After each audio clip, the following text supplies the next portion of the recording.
Immigration issues has long been a debate in the United States.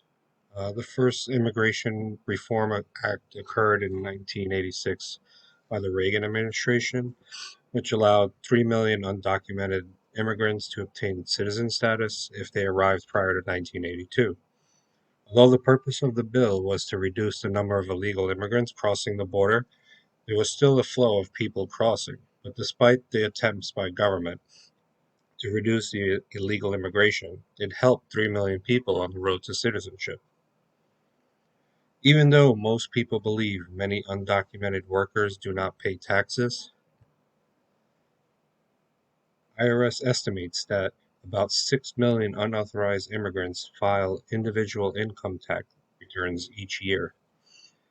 Research reviewed by the nonpartisan Congressional Budget Office indicates that between 50% and 75% of unauthorized immigrants pay federal, state, and local taxes. Many illegal immigrants are estimated to pay in about 7 billion per year into Social Security. And even though they pay their fair share of taxes, many of them still cannot qualify for most federal assistance or government programs. According to the U.S. Department of Labor, studies have found that wages increased for Amnesty recipients as a group can be as much as 15% in the first 5 years. In other words, earning more, spending more, and paying more in taxes. Most recent issues with the undocumented workers was in the recent pandemic. Many states refused to give stimulus checks or unemployment benefits to workers who lost their jobs due to COVID-19. Few states like California granted some COVID aid, but many families, it wasn't simply enough. Many lost their jobs and, with no help from the government, couldn't pay bills and couldn't afford to pay rent. Granting them amnesty and or legal status could have helped millions.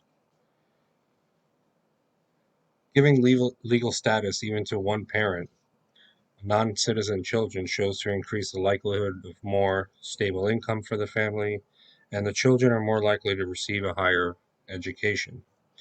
Although many dreamers can attend college on their own, undocumented students do not typically qualify for financial aid. The DREAM Act in 2001 was an attempt to provide a pathway to citizenship, but the bill wasn't passed. In the previous administration, Trump started implementing a zero tolerance policy on the US Mexican border. Many children were being separated from their families. Parents were quickly deported back, and families later were hard to track down and reunite with their children.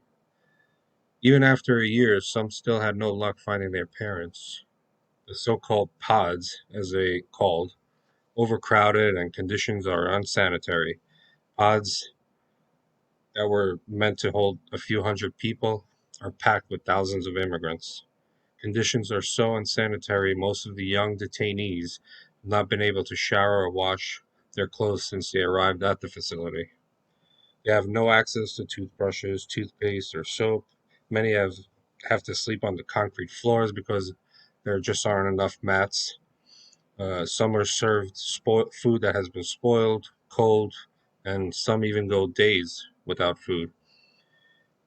Today, the current administration estimates to apprehend 20,000 children from now until September. According to the U.S. Citizenship and Immigration website, many of the children in detention centers do not fall under the DACA guidelines and therefore they cannot request asylum. I believe the current administration should really investigate these places, maybe provide some kind of amnesty or probational period for children being held in these detention centers. But whatever must be done, we must act now.